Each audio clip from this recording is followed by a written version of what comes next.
24 तासात 4 आश्रमशाळेतील विद्यार्थ्यांना विषबाधा आहे। मेघाटमधल्या विद्यार्थ्यांना आश्रमशाळेत जेवणातून विषबाधा आहे।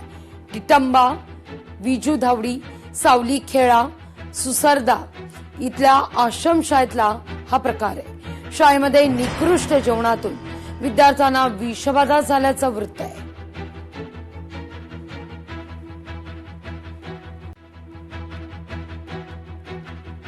या सगळ्याविषयी अधिक माहिती घेण्याकरता थेट जाऊया आपले प्रतिनिधी सूरज दहाट यांच्याकडे। सूरज, सेंट्रल किचनचं जेवण सध्या थांबवण्यात आल्याची माहिती समोर येतेय। विषबाधेमागे नेमकं कारण काय आहे? इतक्या मोठ्या संख्येनं विद्यार्थी बाधित होत आहेत, कोणी लोकप्रतिनिधी त्या ठिकाणी पोहोचलाय का?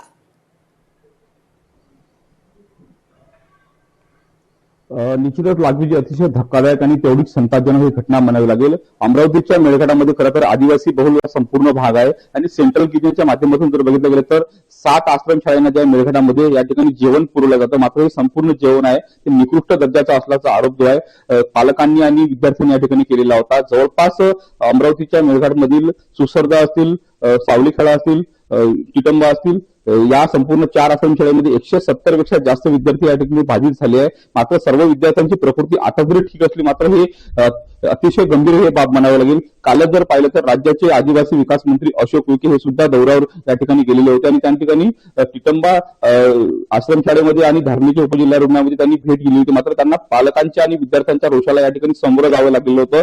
त्या ठिकाणी जर बघितलं गेलं तर पुण्याची ते संपूर्ण सेंट्रल किचनची कंपनी आहे त्यांच्या विरुद्ध गुन्हे दाखल करावे अशी एकूणच या ठिकाणी मागणी करण्यात आली होती। काल उशिरा जर पाहिलं तर या ठिकाणी आदिवासी विकास मंत्र्याच्या आदेशानंतर या ठिकाणी गुन्हा दाखल करण्याची प्रक्रिया या ठिकाणी चालू होतं। तसेच जर बघितलं गेलं तर टिटंबा आश्रमशाळेचे मुख्याध्यापक असतील आणि तिथले अधीक्षक असतील यांच्यावर देखील या ठिकाणी निलंबनाची या ठिकाणी एकूणच या ठिकाणी कारवाई करण्यात आलेली आहे। तत्पूर्वी जर पाहिलं तर काल सकाळी पहाटेच अमरावतीचे खासदार बळवंत वानखडे यांनी सुद्धा या ठिकाणी धाव घेतलेली होती आणि संपूर्ण या प्रकरणाची चौकशी करण्याची एकूणच या ठिकाणी मागणी करण्यात आली होती। सध्या जर बघितलं गेलं तर 4ही आश्रमशाळेच्या संपूर्ण 170 विद्यार्थ्यांची प्रकृती ठीक असल्याची या ठिकाणी माहिती या ठिकाणी देण्यात आलेली आहे। काही विद्यार्थ्यांवर धारणीच्या उपजिल्हा रुग्णालयामध्ये उपचार चालू म्हणजे 6 विद्यार्थ्यांवर या ठिकाणी उपचार चालू आहे। सावली खेळाच्या प्राथमिक आरोग्य केंद्रामध्ये 20 विद्यार्थ्यांना उपचार चालू आहे। सर्व विद्यार्थ्यांची प्रकृती आता ठीक आहे। मात्र जर बघितलं गेलं तर संपूर्ण प्रकरणानंतर आदिवासी विकास मंत्री अशोक उईके यांच्यावर थेट प्रश्न या ठिकाणी उपस्थित या ठिकाणी झालेला आहे। पालकांनी आणि विद्यार्थ्यांनी आदिवासी विकास मंत्र्यावर चांगलाच रोष या ठिकाणी व्यक्त करण्यात आलेला आहे। थेट आदिवासी विकास मंत्र्याच्या राजीनाम्याची या ठिकाणी मागणी करण्यात आलेली आहे। कारण का तसे व्हॉट्सअप स्टेटस जे आहे संपूर्ण मेळघाटामध्ये विविध पालक असतील, स्थानिक विरोधी पक्षाचे लोकप्रतिनिधी असतील त्यांनी देखील या ठिकाणी झळकावले आले। त्यामुळे आदिवासी विकास मंत्री या ठिकाणी नेमकं आज काय भूमिका घेतो या सुद्धा बघणं महत्वाचं असणार आहे। कारण का त्यांच्या आदेशानंतर ही संपूर्ण प्रक्रिया या ठिकाणी चालणार आहे। सध्या जर बघितलं गेलं तर अमरावतीचे जिल्हाधिकारी आशिष एरेकर असतील, निवासी उपजिल्हाधिकारी असतील हे संपूर्ण या परिस्थितीवर लक्ष ठेवून आहे। मात्र जर बघितलं गेलं तर आज या प्रकरणानंतर पुन्हा एकदा धारणीमध्ये या ठिकाणी आंदोलन सुद्धा या ठिकाणी आदिवासी बांधवांच्या वतीने या ठिकाणी करणार एकूणच या ठिकाणी करण्यात आलेलं आहे। आणि अनेक पालक जर पाहिलं तर अनेक पालकांनी आपल्या मुलांना ज्या आदिवासी आश्रमशाळेमधून आपल्या विद्यार्थ्यांना जे घरी आणलेलं आहे कारण का या ठिकाणी निकृष्ट जेवणातून संपूर्ण या ठिकाणी प्रकार घडलेला होता। आज जर बघितलं गेलं तर आज खरंच या पुण्याच्या त्या संपूर्ण सेंट्रल किचनच्या माध्यमातून निकृष्ट दर्जाचं जेवण या ठिकाणी दिलं जातं। गेल्या अनेक दिवसांपासून खरं तर या सगळ्या संदर्भात तक्रारी येत होत्या, निवेदनं दिली जात होती। नेमकं काय घडत होतं? या सगळ्या गोष्टी अचानक समोर आल्या की गेल्या अनेक दिवसांपासून हा सगळा प्रकार सातत्यानं सुरू होता आणि याकडे केवळ आणि केवळ जाणीवपूर्वक कुणी वाली नाही या हेतूनं जाणीवपूर्वक दुर्लक्ष करण्यात आलं। नेमकं काय?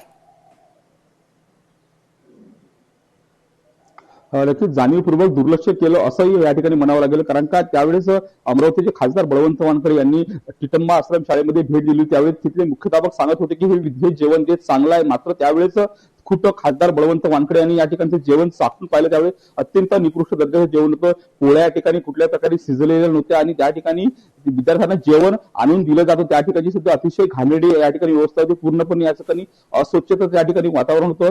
यापूर्वी जर बघितलं गेलं यापूर्वी सुद्धा पालकांनी आणि विद्यार्थ्यांनी या ठिकाणी जेवणाच्या बाबत तक्रारी केलेल्या होत्या। मात्र तरी देखील स्थानिक शाळा व्यवस्थापन समिती असतील किंवा मुख्याध्यापक असतील किंवा अधीक्षक असतील यांनी या ठिकाणी साफ दुर्लक्ष केलेलं आहे। विद्यार्थ्यांना या ठिकाणी धन्यवाद तुम्ही दिलेल्या एकूण सविस्तर माहिती करता या सगळ्या संदर्भात खरं तर आदिवासी विकास मंत्री अशोक उईके यांच्याशी आम्ही संपर्क साधण्याचा प्रयत्न करतोय।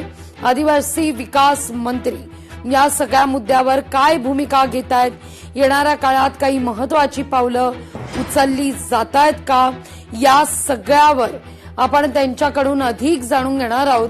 प्रतिक्रिया घेण्याचा आपण प्रयत्न करतोय, कारण काल त्यांनी या ठिकाणी भेट दिलेली होती, त्यानंतर त्यांना नेमकी काय माहिती समोर आलेली आहे या सगळ्याविषयी आपण त्यांच्याशी संपर्क साधण्याचा प्रयत्न करतोय, पण आदिवासी विकास मंत्री फोन अद्याप उचलत नाहीये।